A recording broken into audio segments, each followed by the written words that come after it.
Là-bas, en position de contrôle. Pourquoi tu sors ta matraque? Dépêche-toi, Je t'ai menacé, mon gros. Dépêche-toi. En vrai, je t'ai Quand on menacé. dit contrôle, on reste sur place, c'est comme ça. Quel contrôle? Tu vas rien Allez, trouver sur Contrôle moi. de police, on va là-bas. Contrôle de police. Tu sors ta matraque, en vrai, je t'ai menacé. Il vous a tapé avec? Wesh, mais pourquoi il sort sa matraque? On dirait qu'il va faire un Bah, crime. on vous dit contrôle de police, vous partez en courant, c'est normal, ça retirez la main des poches. Retirez la main de la poche, monsieur. Inutile, tout le temps. Pourquoi vous fuyez quand on arrive alors? Je suis pas, gros. On allait aller chez mon ami manger du chef. Non, gros, On a je le crois droit. pas. On a le droit. Y a pas de souci. Agoussa, Bouya, là, je sais pas quoi, là. Bon messieurs, du 84, il y a quelque chose à remettre ce moment. S'il n'y a rien, ça prendra 2 minutes. Retirez les mains de vos poches, s'il vous plaît. Rien d'illicite, rien de dangereux, messieurs. C'est un contrôle de police. Quand on dit contrôle de police, c'est contrôle de police, point barre. D'accord? Ici, on est dans un état de droit, c'est la République française. Donc, contrôle de police, on se tait et on obéit. Point barre. Alors, le premier, le nom Agoussi. Alpha, Golf, Oscar, uniforme.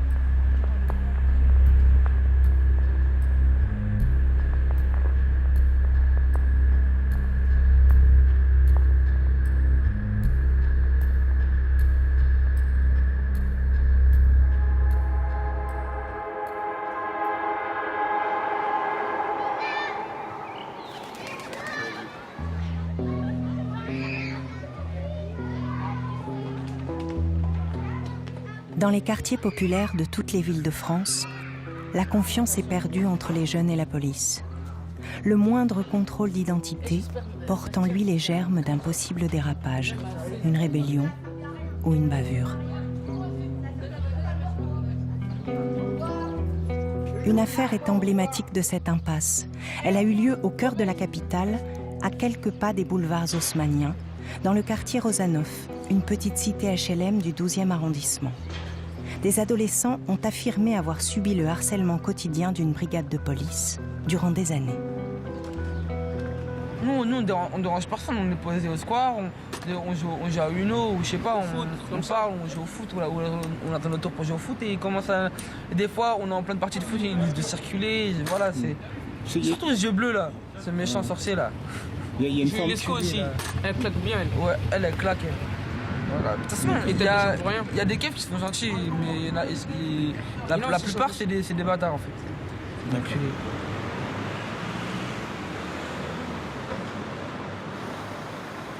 Âgé de 14 ans sur ces vidéos, Ryan a été l'un des premiers à parler aux éducateurs. Puis, d'autres jeunes ont suivi. Ils ont décrit de nombreux abus allant de contrôles répétés et de palpations systématiques jusqu'aux insultes et aux violences physiques. Alors nous étions un beau jour de mai, on va dire, en 2015. Enfin, ça a commencé un beau jour en tout cas. Il faisait un peu beau, tout ça, on était posés, on était un peu moins de 15 je crois, avec des petits, des filles, tout ça. Il y a une voiture de police qui est arrivée, j'étais avec ma copine Kumba. Il y avait Ryan en face de moi et la police elle s'est garée à côté de nous. Ils me disent une première fois de dégager, donc moi je reste, je les calcule pas. Ils nous ont dit de dégager comme ça, alors qu'il n'y avait aucune raison, enfin il n'y a personne qui s'est plaint à côté ou quoi pour appeler la police et pour dire qu'on dégage. Il était peut-être 17h ou 18h. Au bout de la troisième fois, en mode, ils étaient plus menaçants que les deux premières fois. Donc je me suis dit, vas-y, je vais me lever, je vais pas chercher l'embrouille. Donc je commence à me lever, mais je fais un peu le mec, je prends mon sac, je prends mon temps. Et du coup, on s'est levé, on a commencé à aller ici. Et Ryan, il a pris un peu plus de temps à se lever, il leur a fait un petit signe. Monsieur Bardakji, dégagez vite en mode, il m'appelle par mon nom de famille, il me dit ouais, dégagez vite, tout ça. Donc moi, je me retourne et je leur fais un signe de la bouche, je leur fais... Et eux, à ce moment-là, ils viennent directement sur la voiture en mode énervé, comme si je les avais insulté leur maman ou je sais pas, j'avais fait un truc de ouf. Et je me suis retournée à un moment et j'ai vu qu'il y a 3 policiers qui sont sortis de la voiture. Ils l'ont attrapé, ils l'ont collé contre le mur juste là-bas. Ils me mettent là, contre ce mur, là, sur ce muret. Donc ils me mettent contre le mur comme ça. Et ils me palpent, ils me mettent des claques. Et j'ai commencé à crier, à les insulter de fils de pute, d'exploser, parce que voilà, c'était mon chéri, je pouvais pas les laisser le frapper comme ça sans aucune raison alors qu'il avait rien fait. Et donc moi je me retourne et je vois Julie, Kumba et voilà les petits du quartier. Et genre ils sont en train de crier. Il m'a dit de dégager sale pute, t'as rien à faire ici, rentre chez toi, t'as rien à faire dehors. Donc du coup, je me suis approchée de lui. Il a commencé à me pousser violemment au niveau des épaules. Du coup, j'ai commencé à reculer, il était en train de me pousser. Et je suis tombée juste dans les buissons comme ça. Je vois des coups de matraque qui partent, j'entends des cris. Je vois les petits sont en train de crier, ils disent ouais qu'est-ce qui se passe, tout le monde comprend rien du tout. Donc moi je suis comme ça, moi la police ils incitent pour que je regarde le mur pour pas que je voie. Parce qu'en mode vu que c'est un contrôle, ils voulaient que je regarde le mur. J'ai essayé de reculer pour pas qu'ils continuent à mettre des coups. Je suis retombée juste ici. Il m'a repoussée dans les buissons. Là ils sont deux sur moi, il y en a un il me tient les jambes, l'autre il me tient, il voulait pas que je regarde, il me palpe tout ça. Et en étant dans les buissons, je me suis relevée et il y a son collègue, un Chinois, un policier, qui a une tête de Chinois, qui s'est approché de moi et qui m'a gazé à bout portant du visage. Donc j'étais debout. Après ils sont partis, ils m'ont traité de sale pute, que voilà. Genre moi je suis au milieu, il y en a un à ma droite, un à ma gauche, ils me tiennent, ils me mettent les menottes et ils me tiennent quand même. Genre j'ai les menottes et ils me tiennent quand même. Ils me tiennent, à ce moment-là ils commencent à m'insulter. Ils insultent mes origines, ils me disent ouais c'est un Libanais de merde, qu'est-ce que tu fous là, t'es qu'une merde, je sais pas quoi. Donc ils me rabaissent de ouf alors que j'avais quoi? J'avais 14-15 ans. Et voilà, c'est ça qui s'est passé. Après vas-y ça finit au commissariat, ils commencent à me mettre tout nu dans la salle des fouilles. Ils essaient de me mettre tout nu pour me fouiller. Donc moi je me laisse pas faire, je me laisse en caleçon, je leur dis non vous ne voulez pas me mettre tout nu. Ils sont là, ils sont en train de frapper un petit de 15 ans, 14 ans, 15 ans, et ils étaient contents, ils rigolaient, tout ça.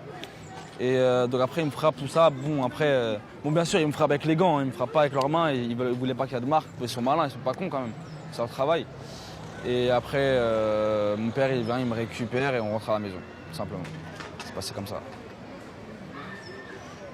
Voilà. Et c'est la fin tragique de cette journée.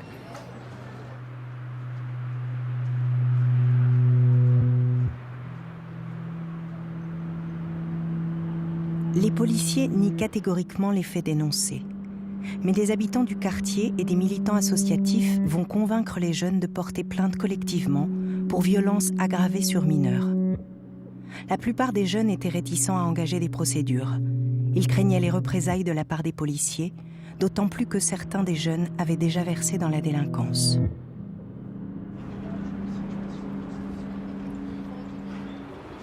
Que je rappelle quand même, quand on a commencé à travailler sous ce quartier, on était plutôt à voir comment on pouvait travailler pour qu'il y ait un rapprochement entre la police et les jeunes, pour que les policiers comprennent, c'est pas parce qu'on est noir, arabe, jeune homme, et qu'on vit dans un quartier populaire qu'on est forcément un délinquant en puissance, et que vous aussi, les jeunes, vous compreniez que dans la police, il n'y a pas forcément des fachos et des racistes. Qu'on soit clair, c'est pas le dossier des gamins du 12e. Et des bêtises qu'ils ont pu faire. C'est le procès des policiers. On ne doit parler que des 3 faits, rien d'autre. Je vous renvoie à nos rencontres en 2015. Vous disiez que c'était extrêmement grave. C'est extrêmement grave parce que, en plus, c'est commis par des policiers, des représentants de l'ordre, qui se comportent comme des délinquants. D'accord ? On voit un long moment de contrôle pour rien. Suite à la plainte, le procureur de Paris a demandé que la brigade concernée soit équipée d'une caméra. Ces vidéos, versées au dossier judiciaire, ont pour but de montrer comment se déroulent habituellement les contrôles de police. Il y a mon pote Damani. Bonsoir, contrôle de police. Votre élément d'époque. Vous croyez vraiment que la plainte de 18 personnes qui sont connues des services de police et de justice, c'est pas nouveau connu, ça. Faut pas le mettre non plus. La preuve, on travaille encore, c'est de la merde. Moi, je suis pas avec eux. C'est quoi tes commentaires que tu regardes? Je regarde, d'accord. Non, parce que je sais pas, je peux raconter quelque chose qui m'a pris moyennement en fait. Une petite diffamation là. Pour l'instant, on va aller au commissariat. On va faire une vérification d'identité. Non, ILS. ILS? Ah, tu veux? Ah, bah, on va voir. ILS. Alors, je me réserve le droit de lui faire l'ILS. On va faire une petite fouille intégrale pour s'assurer que t'as vraiment rien planté. On peut même lui mettre les menottes comme ça s'il est pas content.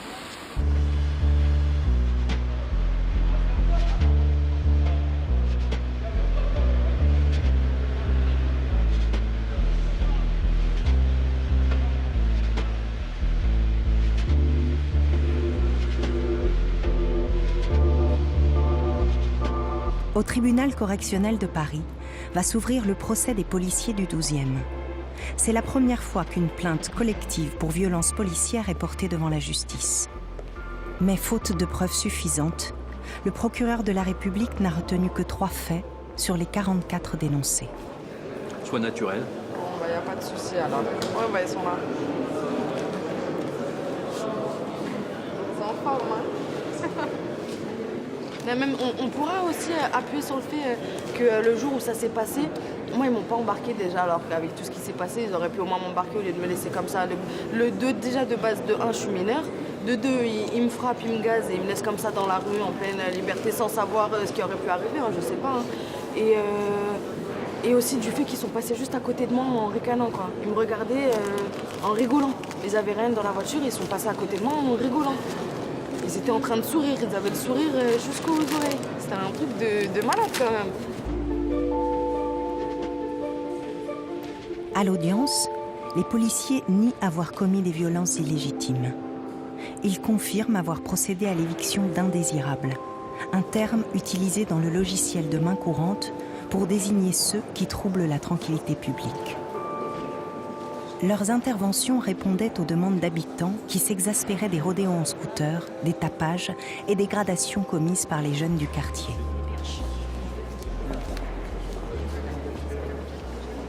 En tout état de cause, à partir du moment où les policiers sont appelés parce qu'il y a des infractions qui sont commises et qu'on leur demande d'intervenir, c'est leur métier, c'est la vocation même de leur fonction. Ils sont là pour aider et protéger la population. Et dans ce dossier, il y a un certain nombre de gens du quartier qui ont été entendus et qui ont fait part, eux, de précisément l'enfer qu'ils vivaient au quotidien à cause d'une bande qui sévissait en permanence. Moi, j'ai entendu la même chose que vous, ça serait dans le logiciel. Je ne peux pas croire que ça soit dans le logiciel, mais visiblement, les policiers ont affirmé qu'il y avait une case mentionnant les indésirables dans les interventions des policiers. Et vous l'avez entendu, c'est une notion, un terme totalement assumé par les policiers. Et comme on l'a soulevé, ce terme n'existe pas dans le code de procédure pénale. Hein. Il y a des conditions pour contrôler les personnes, pour les interpeller. Elles sont en général liées à la commission d'une infraction. Et là, nous avons cette notion absolument monstrueuse de citoyens qu'on considère, de futurs citoyens, d'enfants, nos enfants, comme des indésirables.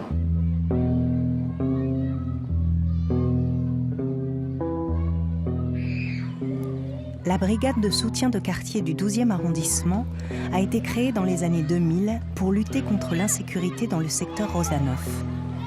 Les policiers font état dans leur rapport d'une quarantaine d'individus, âgés de 15 à 21 ans, défiant les autorités, certains se montrant menaçants vis-à-vis des habitants.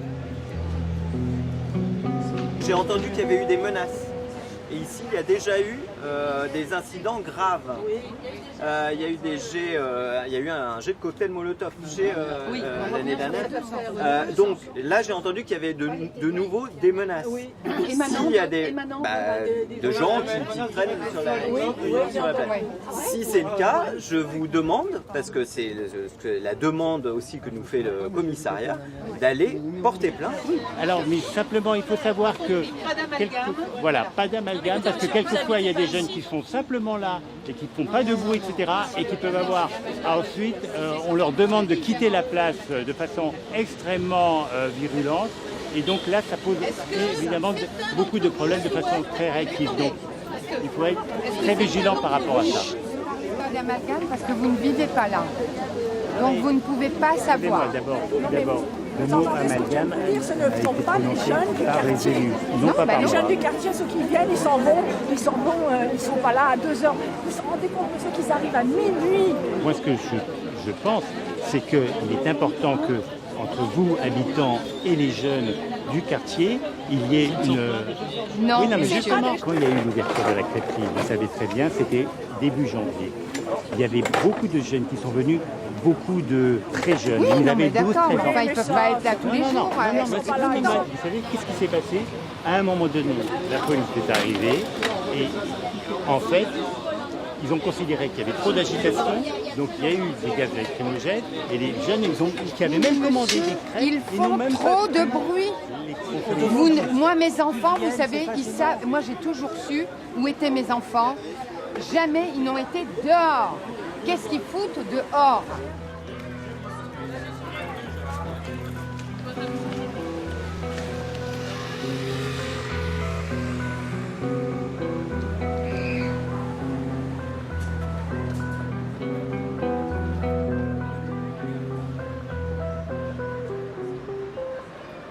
Moi, je me suis retrouvée avec des voisines plutôt âgées me disant je passe la tête basse, je ne veux pas les regarder, je ne veux pas les voir parce qu'ils me font peur. Alors, pourquoi ils font peur? Alors, elle ne l'a pas dit, mais dans le contexte de l'immeuble, j'ai entendu en sous-texte, c'est des Noirs et des Arabes. Parce que les jeunes là sont des Noirs et des Arabes. Sauf la jeune fille blonde, ils sont tous Noirs et Arabes. Ah. Voilà. Donc, c'est le non-dialogue. C'est le non-dialogue, c'est on appelle les flics. Oui, mais de toute façon, ça ne résoudra pas le problème, parce que si les flics... C'est ce que j'essaye d'expliquer aux gens. Si les policiers les font partir là, ils vont aller plus loin. Ils vont aller dans le square de la Baleine. Donc, dans le square de la Baleine, il y aura du bruit dans le square de la Baleine. Et puis, si on les empêche d'aller là, ils iront sur la dalle Rosanov. Il faut bien qu'ils aillent quelque part. Ça n'a rien d'extraordinaire d'être un jeune et d'avoir envie d'être dans un lieu public sans contrainte d'adulte.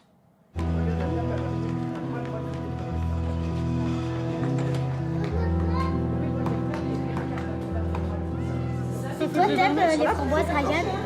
Oui, oui. Donc ça va? On n'aime pas les framboises, nous deux? Bah, j'étais bonne pioche, hein, dis donc, j'ai de la chance.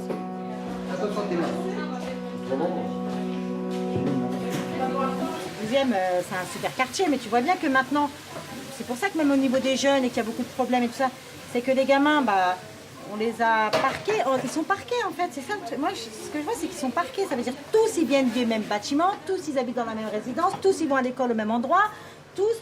Et c'est un peu les bêtes noires du quartier, quoi. Et il y a beaucoup de gens qui veulent déménager du 12e. Hein. Tu as beaucoup de personnes qui ne veulent plus habiter le 12e parce que justement, il y a cette population. Sauf que cette population, ils n'ont pas choisi, quoi. Je veux dire, c'est pas nous qui attribuons les logements, c'est pas nous qui... Moi, je cherche un logement, je choisis, j'ai pas à choisir, quoi. C'est eux qui vont voir. En fait, c'est eux qui ont créé. Le problème, il vient de la mairie ou de... Je sais pas, celui qui reloge les personnes, mais toutes les personnes qui sont relogées dans le Paris Habitat en ce moment, dans le parc social, c'est toutes des personnes issues de l'immigration quand même. Donc il y a un problème, il est là. Hein. Vous ne voulez pas nous voir, mais vous nous donnez des logements dans le même endroit. Donc à un moment donné, on fait comment?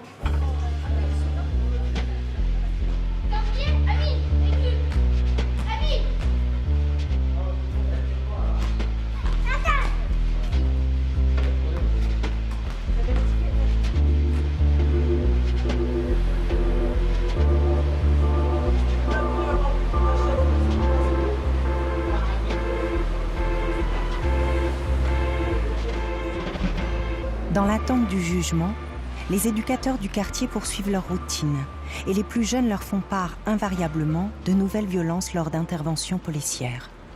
Un autre phénomène qui existe, c'est-à-dire qu'aujourd'hui, on a beaucoup de jeunes qui ont des amendes. Oui. Voilà, ou des petits qui se font aussi un petit peu embêter. Donc, si vous voulez, aujourd'hui, ce qu'on essaie de voir un petit peu, c'est comment est-ce qu'on pourrait arranger ces différends entre la police et certains jeunes. Il me redemande de me mettre contre le mur et de lever les mains. Ensuite, ils partent chercher un chien qui était dans le coffre. Ils me disent que t'as du stupéfiant sur toi. J'ai dit non. Ensuite, ils ont dit bah bouge pas, tout va bien se passer si t'en as pas. En gros, ils lâchent le chien sur moi, mais le chien n'avait pas de muselière. Ils ont lâché le chien et puis c'est fini. Voilà, quoi. ils ont lâché le chien. Et juste avant de lâcher le chien, ils m'ont plaqué parce qu'ils voulaient mettre les menottes. Après, il m'a fait comme ça. Ils m'ont attrapé par le cou. Voilà. Contre le mur. Contre le mur. Ouais. Et après, bon, il a... Voilà. Ça, c'est... Parce que ça, c'est normal, ça. Et j'ai été acquitté. Mais pendant 2 jours, par exemple, le premier jour, La première gamelle qu'ils m'ont passée, j'ouvre ma gamelle, je vois, ils ont craché dedans. Ouais, ça c'est très Ils ont quoi? Ils ont craché dans la gamelle. Donc ça c'est Et là, j'ai pas mangé pendant 2 jours. Ils sont venus chez moi encore, ils ont fouillé chez moi, ils ont fouillé la cave, Ils ont fouillé le garage, tout. Le garage, après il y a un veste, ça sort, il a prêté un veste, il a dit oui ça c'est très cher, cette veste peut-être t'as volé. J'ai dit mais ils sont malades ces gens.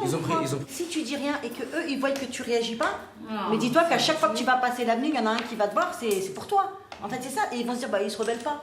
Même ça fait c'est ça. Non, je me rebelle maintenant. Vous voyez, moi combien de fois, madame, il n'y a pas de fumée sans feu. Madame, si votre fils il est là, posez-vous les bonnes questions. Enfin bref, on connaît tout, les mauvaises mères, la bonne année. Il suffit que tu sois monoparental. Alors t'es là. Ouais, ils nous ont mis dans un beau package. Hein. Sauf qu'à un moment donné, vous avez. Non mais c'est vrai. Sauf qu'à un moment donné, moi j'ai vu 4 policiers à la barre sur le banc des accusés et que j'avais envie de leur dire, bah vous voyez, il n'y a pas de fumée sans feu et que c'est toujours nos enfants qu'on met dans ce carré-là.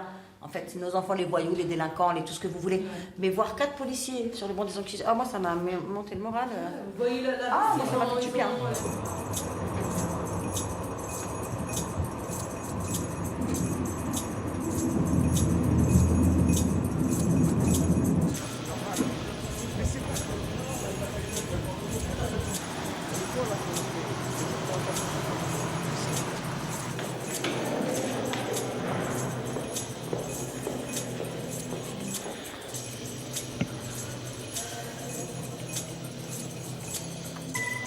Le jugement a été prononcé dans l'affaire du 12e. 3 policiers sont condamnés à une même peine de 5 mois de prison avec sursis pour violence illégitime sur des mineurs.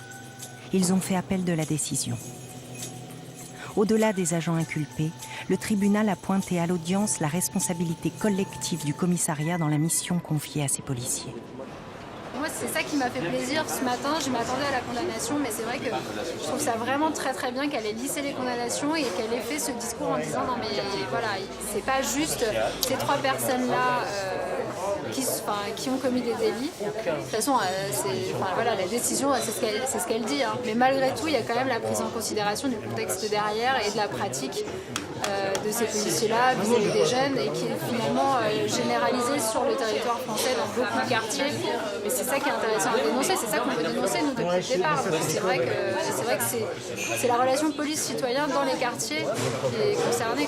Je trouve que là, pour le coup, on est très heureux aujourd'hui, mais il y a quelque chose qui est très très négatif, c'est que tout ce qui est sorti de ce procès aujourd'hui, parce que c'est pire, c'est même pire que on sait aujourd'hui que le moteur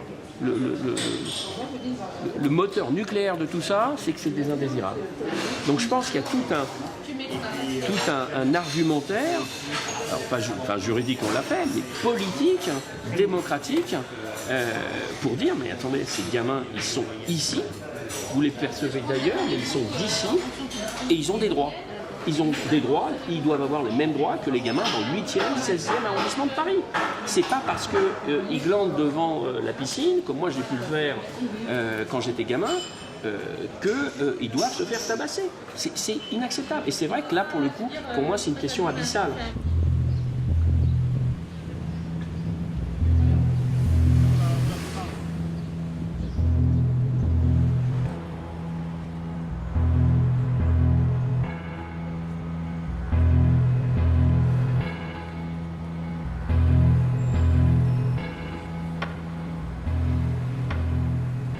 Au cours des années 2000, un modèle de police s'est imposé. Présence accrue sur la voie publique, quadrillage de secteurs et chasse aux infractions.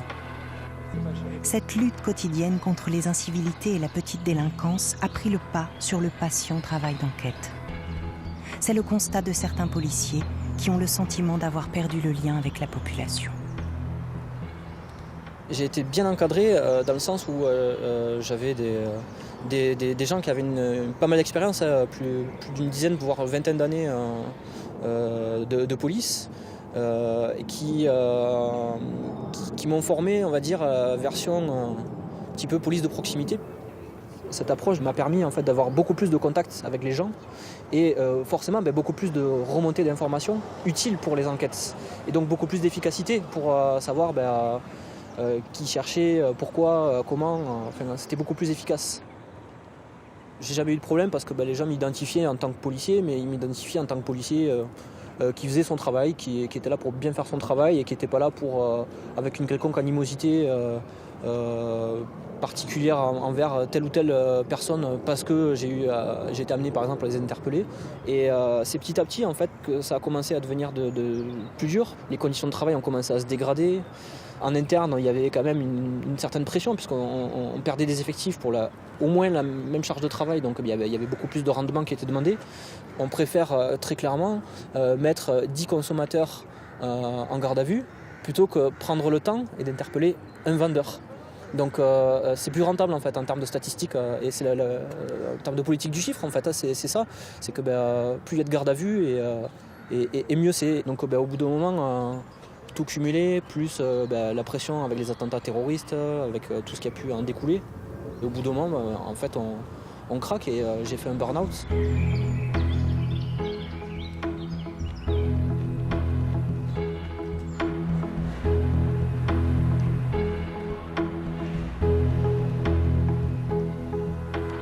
Cette course aux chiffres a nourri le rejet des policiers dans les quartiers populaires. 2 camps se sont formés et le lien s'est rompu. Certains policiers comme Jules croient en la possibilité d'un dialogue avec les jeunes issus de ces quartiers. Ils tentent, sans l'autorisation de leur hiérarchie, d'esquisser les bases d'un constat commun. Donc, ce qui pose problème, c'est le fait qu'il y ait des contrôles, ou est-ce que c'est la manière dont se passent les contrôles en fait? Parce que, par exemple, est-ce que quand vous avez eu des contrôles, ça s'est bien passé par exemple avec les policiers, ou c'est systématiquement ça se passe mal en fait? En fait, je peux pas dire parfois ça se passe mal, des fois ça se passe bien. On va voir, le policier il va faire un peu le malin, il va nous donner des noms comme Usain Bolt, des trucs comme ça. C'est énervant en fait. Et ce qui pose le plus problème en fait, c'est le fait... C'est le comportement du policier en fait.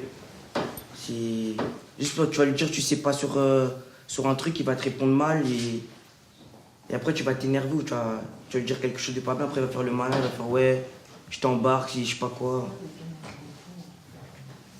D'accord. Et selon toi, qu'est-ce qu'on pourrait changer? Qu'est-ce qu'on pourrait faire, par exemple Diminuer les contrôles. Diminuer les contrôles? Ouais. Parce que moi je connais des petites de ma cité, ils sont contrôlés, ils ont 12-13 ans. Enfin, je sais pas c'est quoi l'utilité. Mais est-ce qu'ils sont dans des situations particulières? Non, c'est juste parce que le quartier il est réputé chaud et ils descendent et ils contrôlent tout le monde. Ils abusent de leur pouvoir. Ils sont policiers, oui, ils ont le droit de faire tout. Alors, ils ont le droit de faire tout. Non, il y a des cadres de la loi. Enfin, la loi, elle encadre parfaitement le contrôle d'identité. Par contre, je ne sais pas où tu es exactement, où ça se situe exactement. Donc, ça veut dire que je suis noir, on peut me contrôler comme ça? Non, pas parce que tu es noir, parce que, par exemple, on peut avoir tous les jours, sur un secteur donné, le procureur de la République qui délivre, d'accord, une réquisition aux fins de contrôle d'identité. Ça veut dire que dans un périmètre donné, de telle heure à telle heure, on peut contrôler toutes les personnes.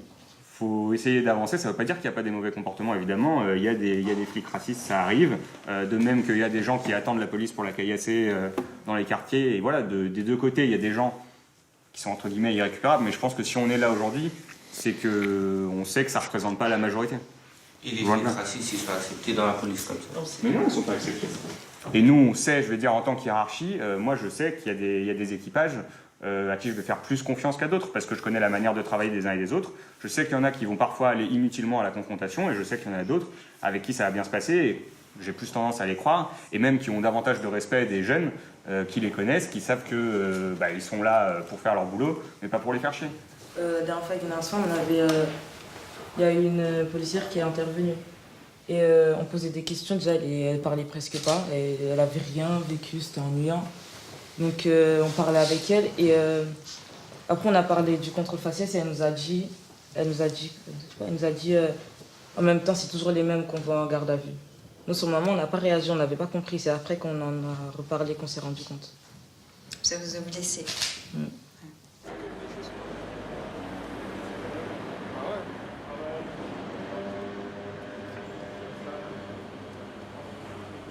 Si tu es témoin d'une situation pas normale d'un de tes collègues, c'est-à-dire un contrôle aux faciès ou un abus de pouvoir, comment tu vas réagir?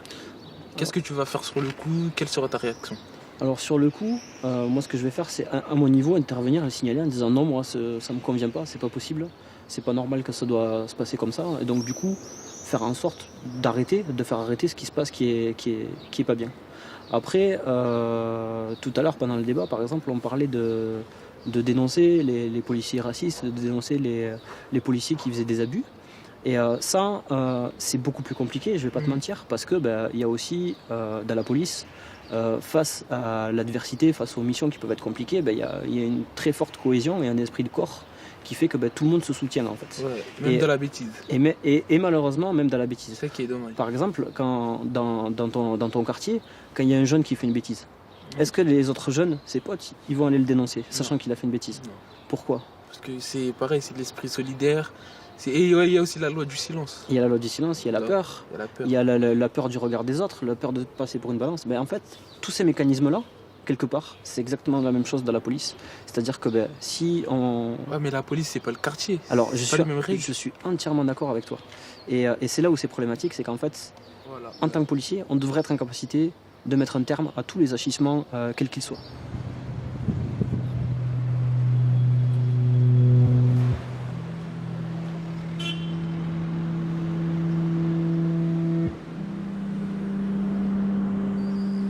Mettre un terme aux abus qu'ils constatent de la part de leurs collègues, c'est ce que tentent de faire certains policiers.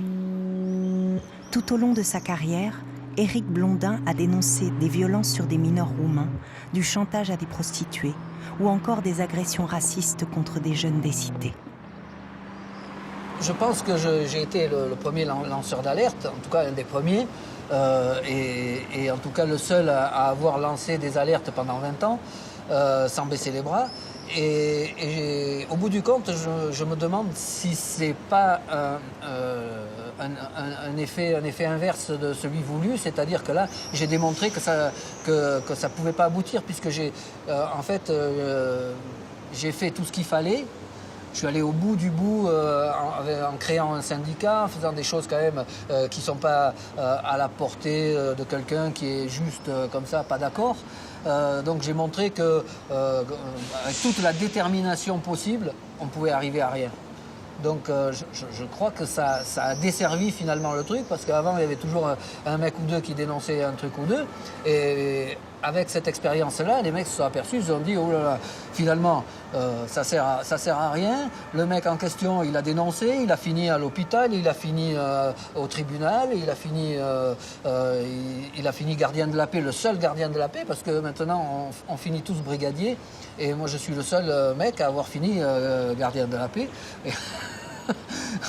pas un grade, rien. Et voilà, donc ça a servi vraiment à rien, quoi. Ça peut être très lourd en fait pour un policier qui s'oppose à ça, qui s'exprime contre ça. Celui qui remet ça en question, il se met à la marge et il se met en danger, très clairement. En danger, ça veut dire des menaces, la voiture qui peut être abîmée, ça peut être une non-intervention en cas de difficulté sur une interpellation qui tombe mal, où on va laisser 30 secondes avant d'intervenir, le temps que celui qui a balancé se fasse bien casser la gueule, pour lui faire comprendre que s'il veut compter sur ses collègues, il doit se taire. Donc au final, c'est soit tu fermes ta gueule, soit tu fermes ta gueule.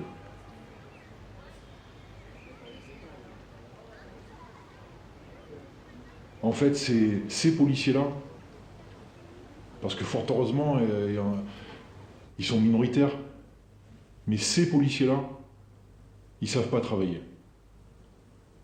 Ils savent pas faire la distinction entre un délinquant et un habitant de ces quartiers. Et en fait, il y a une volonté d'aller directement dans ces quartiers-là pour lutter contre les habitants de ces quartiers-là. Et c'est quelque part, quand ils ont interpellé quelqu'un de ces quartiers-là, même si c'est pour une barrette de shit, ils ont gagné. Ils ont gagné parce que la police, elle a réussi à imposer la loi, à imposer le respect. Et à rabaisser la personne qui est contrôlée et interpellée. J'ai déjà vu des gamins de 8 ans se faire palper, contrôler, mépriser, insulter. Des gamins d'origine africaine qui à 8 ans, sont traités de petits négros, de Maltesers, de Kit Kat, de Kirikou, quand ils courent dans la rue. Enfin, je veux dire, dès le plus jeune âge, quel que soit l'âge en fait, il y a des insultes qui fusent.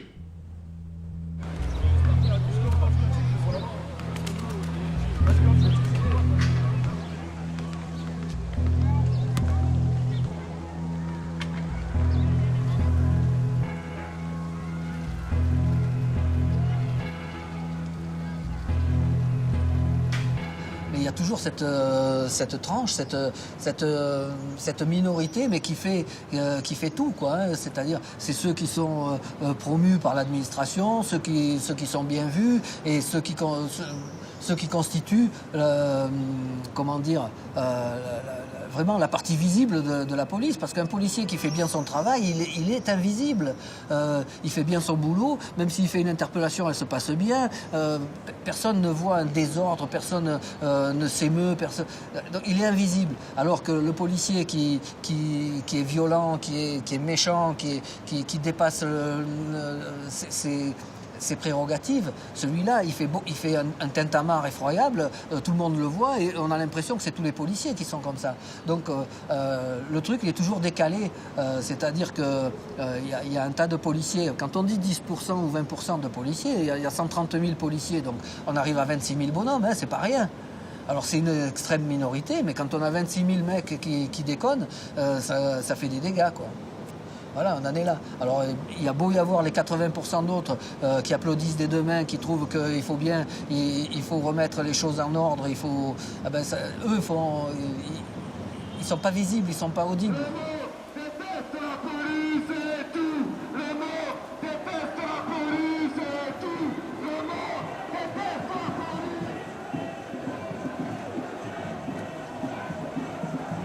Les violences illégitimes lors d'interventions policières dégénèrent parfois jusqu'au drame. Ali Ziri d'Argenteuil, mort étouffé à 69 ans. Lamine Dieng du 20e arrondissement de Paris, mort asphyxié. Ossine Bourras de Colmar, tué par balle. Adama Traoré de Beaumont-sur-Oise, mort asphyxié dans l'enceinte de la gendarmerie. Dans de nombreux cas, la justice a conclu par un non-lieu, laissant la population avec le sentiment que l'état de droit ne s'applique pas chez eux.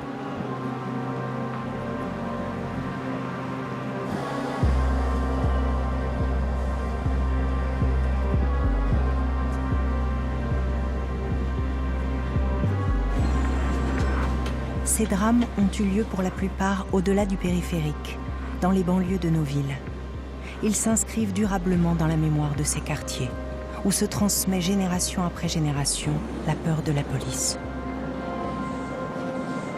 Sur la question de la relation entre la police et la population et les jeunes des cités, moi je dis attention à l'amalgame. Attention à l'amalgame, d'abord parce que nous on n'a pas de problème avec la population des cités. On n'a pas de problème avec les habitants des cités, les jeunes des cités. On a des problèmes, la police, avec des jeunes. Des, ce n'est pas les.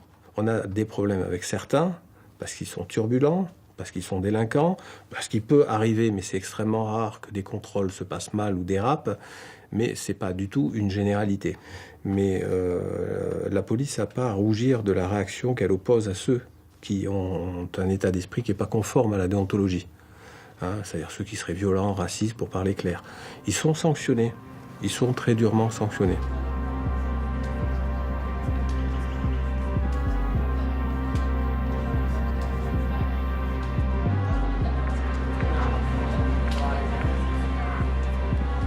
À Argenteuil, dans le Val d'Oise, cela fait pourtant des années que des habitants de la cité Champagne dénoncent les dérives d'une brigade de police. J'ai contacté toutes les institutions qui étaient compétentes, l'officier du ministère public, le commissariat d'Argenteuil, la DDSP, l'IGPN, également le défenseur des droits, le tribunal de proximité, et j'ai toujours trouvé porte close. Mon dossier est toujours un bon dossier étayé, mais personne ne veut le recevoir ou le traiter, parce que le traiter, c'est admettre que tout cela existe.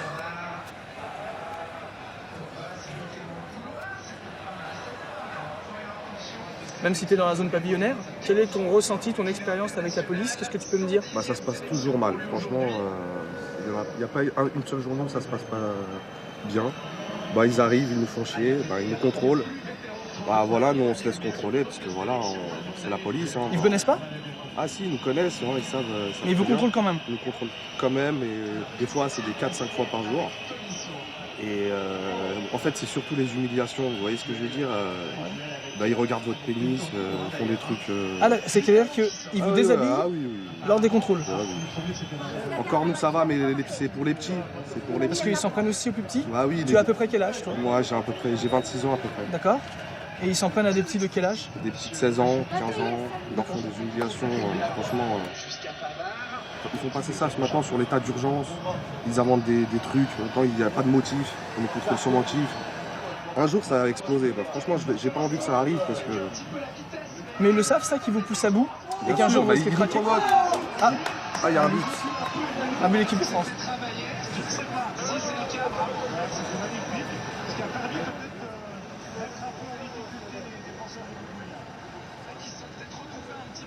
Il y a plus de policiers corrects ou plus de policiers incorrects? Ah non, il y a plus de policiers incorrects. D'accord, à Argenteuil. Incorrects. À Argenteuil? Ouais. Incorrect. Ça veut dire que quand vous êtes contrôlé par des policiers corrects, à ce moment-là, tout se passe bien? Tout se passe bien, le dialogue il est bien. Bah, une fois, il y en a un policier, un nouveau qui venait d'arriver. Il a commencé à me dire c'est un contrôle. Moi, le réflexe c'est quoi? Les mains sur la voiture. D'accord. Il me dit non. Calmez-vous monsieur. Ouais. C'est simplement un contrôle d'identité. Sortez-moi juste vos papiers. Tout se passera bien. D'accord. À force, tu ne savais même pas que la procédure normale, c'était ça? Ouais. Toi, tu avais intégré que la procédure, c'était tourner, main en l'air, et d'accord. Les mains sur le capot, les mains sur le mur, ou les mains, les mains en évidence. Quoi. Vous avez déjà, toi ou les autres devant toi, essayé de discuter avec les policiers corrects de ce qui se passe avec ceux qui ne sont pas corrects? Vous avez déjà essayé de leur parler? Ah bah oui, ils nous disent quoi? Qu'est-ce qu'ils vous disent justement à ce moment-là? C'est des cons. Face à la difficulté de porter leurs affaires en justice et face au silence des institutions, les meilleures défenses que possèdent les habitants de ces quartiers sont les vidéos filmées par leur téléphone portable. Ouais. Il est environ 17h quand le rodéo sauvage, qui en fait est extérieur au quartier, quitte les lieux. Il dévale la pente. Au même moment, il y a des gamins qui regardent le rodéo partir. Un père de famille attend juste devant la barrière l'arrivée de son frère. Et au même moment, il voit la policière qui invective les gamins en leur disant « barrez-vous d'ici, cassez-vous d'ici », elle est très irrespectueuse. Donc il la rappelle à un peu plus de mesure en lui disant « c'est pas comme ça que vous obtiendrez du respect ». Elle n'apprécie pas son intervention et elle vient lui porter directement un coup au visage. Et voilà, les Schmitt en pleine bavure. Donc consécutivement à l'arrestation du père de famille qui a demandé à la policière un peu de mesure, Geoffrey et Yacine, qui se sont garés 2 minutes plus tôt à la cité Champagne, montent pour aller chez la maman de Yacine qui réside dans le bâtiment. Ils montent ici, le policier qui est au local poubelle tire au flashball sur Yacine qui se trouve à ma place, en pleine poitrine. Yacine repart en courant vers la boulangerie, Geoffrey sort son téléphone et filme le policier. Quelques minutes plus tard, les policiers qui se situent à peu près au niveau de la bouche de la cendrille un peu plus bas tirent à vue sur toutes les personnes présentes et blessent Geoffrey au visage d'un tir de flashball.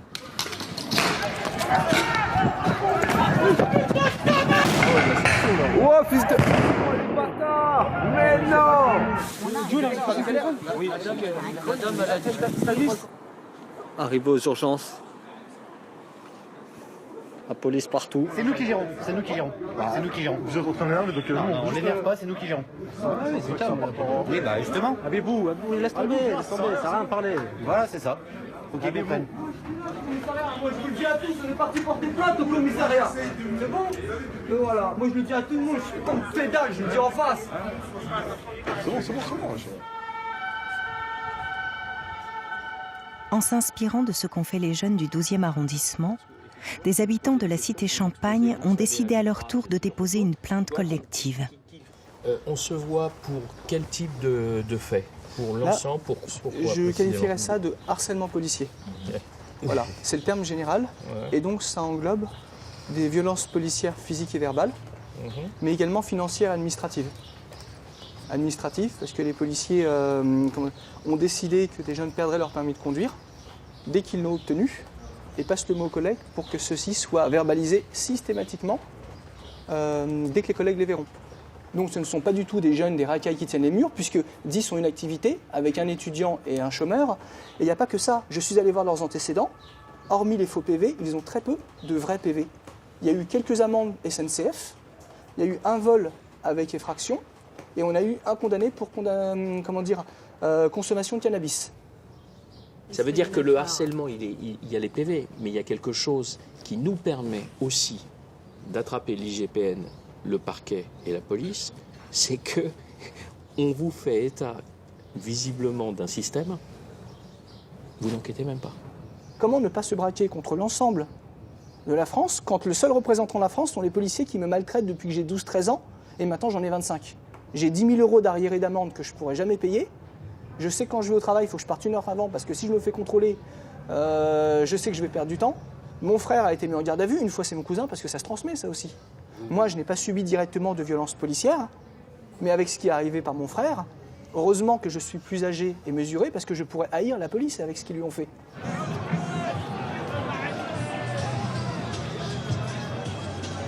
La mise en place de l'état d'urgence suite aux attentats terroristes a accentué la tension entre la police et la population.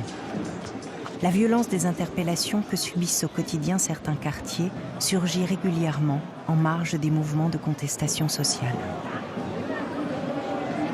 Vous n'avez pas à l'emmener, il n'oppose aucune résistance. C'est illégal.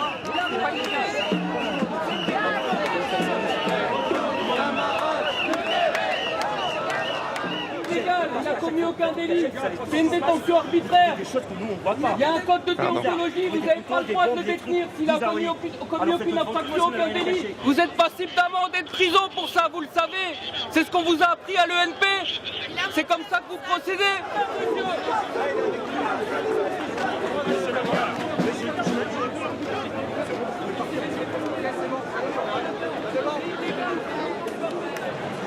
C'est tout le dilemme de la police.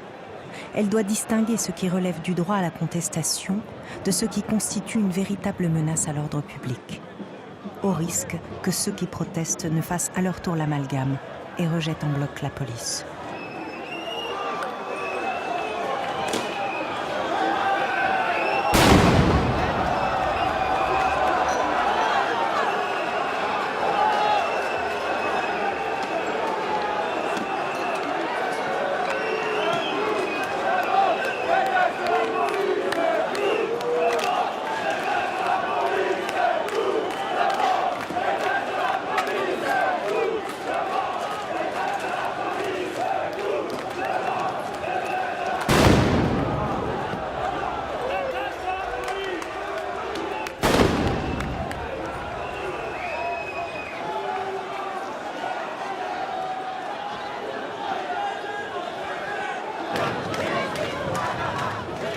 Au printemps 2018, des familles de victimes de violences policières se sont emparées de la tête de cortège du mouvement social. Ils veulent faire entendre que les quartiers populaires sont les premiers à subir le démantèlement des services publics et que l'État ne s'y manifeste plus que par son dispositif policier. Un État qu'ils jugent responsable de la mort des leurs.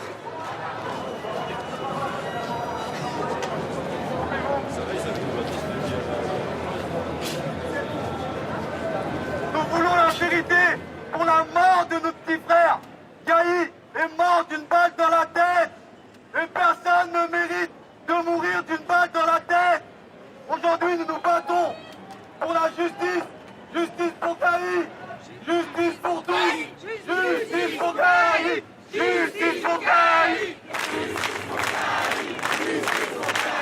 Il faut pas avoir peur, mon frère s'est fait tuer. Mon frère s'est fait tuer.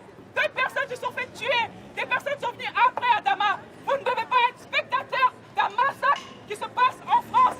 Vous ne devez pas être spectateur du massacre qui est en train de se passer dans notre quartier où nos frères se font tuer. Mon frère est mort à cause de ce système. Tant qu'on n'aura pas renversé ce système-là, pour dire que les quartiers populaires font partie de la France, pour dire que les jeunes peuvent participer à la construction de cette France, on n'arrêtera pas le combat.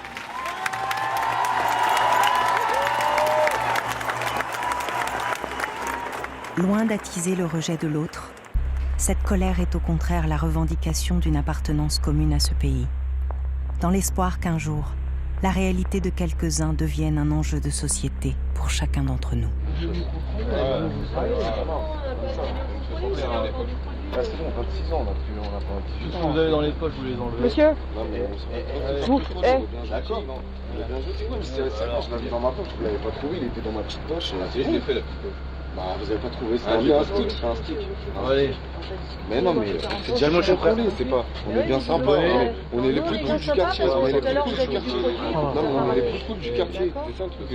On est insolent, on manque pas de respect. C'est ça.